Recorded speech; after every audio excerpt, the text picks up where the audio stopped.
आणि आता आपला दुसरा एक्सप्लेनर आहे तो म्हणजे मोदी बंकर या संदर्भातला। भारत आणि पाकिस्तानच्या सीमेवर सध्या तणाव वाढलाय। पाकिस्तानी सैनिकांकडून एलओसी जवळील गावांमध्ये गोळीबार केला जातोय। कोणत्याही क्षणी पाकिस्तानी सैन्याकडून हल्ल्याची शक्यताही निर्माण झाली आहे। अशा स्थितीत सीमेवरील भारतीय नागरिकांनी आपल्या सुरक्षेसाठी मोदी बंकर सज्ज केलेत। पण हे मोदी बंकर म्हणजे नेमकं काय प्रकरण आहे, त्यांचा वापर कसा केला जातो आणि बंकर्सना मोदी बंकर असं नाव का पडलंय हे आपण आजच्या या एक्सप्लेनर मधून जाणून घेणार आहोत। तर पहलगाम हल्ल्यानंतर पाकिस्तानला धडा शिकवण्यासाठी भारत सरकारनं अनेक कठोर निर्णय घेतलेत।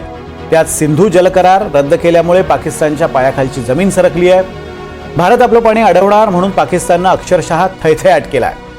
अशा परिस्थितीत पाकिस्तानी सैन्यानं काही कुरापती करू नयेत म्हणून भारत पाक सीमेवरचे भारतीय सैनिक अक्षरशः डोळ्यात तेल घालून सीमेवर नजर ठेवून आहेत। पण जम्मूच्या पूंछ आणि राजौरी या भागातील नागरिकांनी आपल्या सुरक्षेची तयारी सुरू केली आहे। सीमारेषेजवळील गावांमध्ये सरकारनं बांधलेले बंकर आता स्वच्छ केले जात आहेत। या बंकर्समध्ये आपत्कालीन परिस्थितीसाठी पुरेसं अन्न, पाणी आणि कपडे तसंच औषधांची व्यवस्था केली जाते। त्यामुळे युद्धाची परिस्थिती निर्माण झालीच तर सैन्याला आमच्या मदतीसाठी वेळ वाया घालवावा लागणार नाही, आमच्या सुरक्षेसाठी काळजी करावी लागणार नाही। उलट पाकिस्तानी सैन्याला पूर्ण ताकदीनं उत्तर देण्यासाठी भारतीय सैन्याला भरपूर वेळ मिळेल असं इथल्या नागरिकांचं मत आहे। हम लोग पहले तो प्रेडिक्ट नहीं कर पाते थे कि शेलिंग कब होगी, क्योंकि बॉर्डर का एरिया है, यहाँ पे कभी भी कुछ भी हो जाता है। तो community single house hold bunkers है जो वो हमें रेडी ही मिलते हैं। जो कम्युनिटी बंकर्स है इनको हमें प्रिपेयर करना पड़ता है टाइमली। और आज की डेट में जो पहलगाम में हुआ, अगर उसका रिटेलिएट हिंदुस्तान नहीं करेगा तो वो शर्म की बात हो जाएगी हमारे लिए। तो हम बॉर्डरवासी हैं, इसीलिए जो हिंदुस्तान में होगा वो सबसे पहले इफेक्टेड तो हमारे एरियाज होते हैं। तो हम लोग उसके लिए अपने आप को प्रिपेयर कर रहे हैं कि अगर कुछ भी होता है we are ready for that. Hindustan को ये सोचने की, गवर्नमेंट को ये सोचने की जरूरत नहीं पड़ेगी कि बॉर्डर के ऊपर हमारे लोग हैं वो सेफ रहेंगे या नहीं रहेंगे। हम लोग किसी तरीके से उनके हाथ नहीं बांधना चाहते। अब जो होगा वो आर पार का होने दीजिए, क्योंकि जो इन्होंने हालात किए, निहत्ते लोगों के ऊपर वार किया, इन लोगों ने हमारे शहीदों जवानों को शहीद किया। हमारे साथ जो भी हुआ आज उसका इतना दुख है कि हमारे दुख उनके सामने बहुत कम पड़ गए।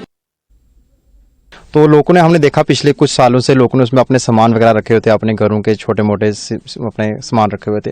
तो हमने पब्लिक तक मैसेज भी कन्वे किए, घर पहुंच के हमारी आरडीटी टीम ने, ग्राम सेवकों ने, जीआरएसओ ने, हमारे जितने भी टीम के और ऑफिशियल्स थे, सब ने आकर उनको इंस्पेक्शन की, पब्लिक को अवेयर किया कि इसके भी सामान नहीं रखना है, इसको बिल्कुल रेडी रखो यूज़ के लिए। एक एमरजेंसी लगना है कोई पता नहीं, तो कोशिश तो दुआ यही करेंगे एमरजेंसी ना ही लगे। अगर कहीं ऐसा खुदा ना खास्ता होता भी है तो पब्लिक को उसके अंदर रहने की जगह बनी रहे। और खासकर कम्युनिटी बंकर्स पे, क्योंकि कम्युनिटी बंकर्स में 15-20-25 लोगों ने रहना है और वहाँ पे पूरा वैकेंट रहे ताकि कोई ऑक्युपाइड ना रहे, किसी को अंदर सामान ना पड़ा हो। तो उस चीज़ को हम पूरा अवेयर कर रहे हैं, लोगों को बता रहे हैं और घर जा जाके हम खाली करवा भी रहे हैं। हमने सुबह के 5-6 कम्युनिटी बंकर खाली करवाए लोगों से। तर सीमा भागातल्या रहिवाशांच्या प्रतिक्रिया आपण पाहिल्यात, पण सीमेवरील नागरिकांसाठी बांधण्यात आलेले हे मोदी बंकर नेमके कसे आहेत ते आपण समजून घेऊयात। हे बंकर्स बांधण्याचं प्रयोजन म्हणजे सीमा रेषेजवळील नागरिकांच्या जीवाला नेहमीच धोका असतो। पाकिस्तानी सैन्याकडून कधीही विनाकारण गोळीबार केला जातो, ज्यामुळे सीमावर्ती भागातले अनेक नागरिक जखमी होतात किंवा मृत्युमुखी पडतात। म्हणूनच भारत पाकिस्तान सीमेजवळील गावांमध्ये बंकर तयार करण्यात आले होते। मोदी सरकारच्या दुसऱ्या टर्ममध्ये म्हणजेच 2021ला या बंकर्सची बांधणी करण्यात आली होती। पंतप्रधान मोदी यांच्या नावावरून या बंकर्सना मोदी बंकर असं नाव देण्यात आलंय। सीमेवरील नागरिकांना गोळीबारापासून सुरक्षित ठेवणं हे बंकर बांधण्याचं मुख्य उद्दिष्ट होतं। जम्मू, पूंछ, राजौरी, कठुआ, सांबा, बारामुल्ला आणि कुपवाडा अशा सीमेजवळील भागात तब्बल 8000 भूमिगत बंकर्स आहेत। हे बंकर बांधण्यासाठी सरकारनं निधी आणि तांत्रिक सहाय्य सुद्धा पुरवलं होतं। एकूण 18000 बंकर्ससाठी मोदी सरकारनं त्यावेळी निधी पुरवला होता।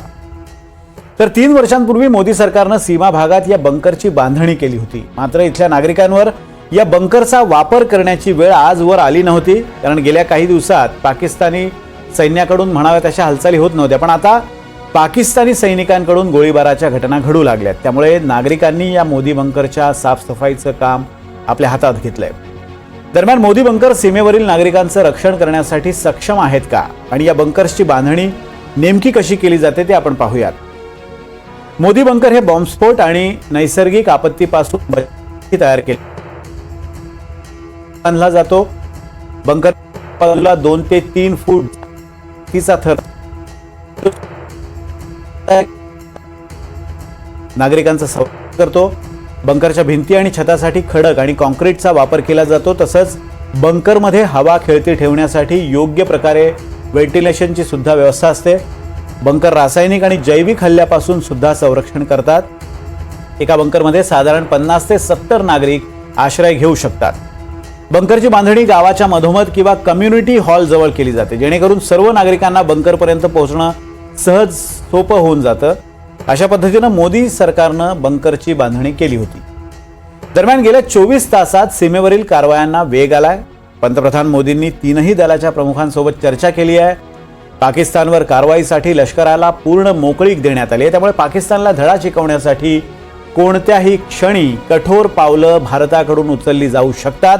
आणि अशा परिस्थितीत मोदी बंकर हे सीमेवरील नागरिकांच्या सुरक्षेसाठी अगदी फायदेशीर ठरतील यात शंका नाहीये.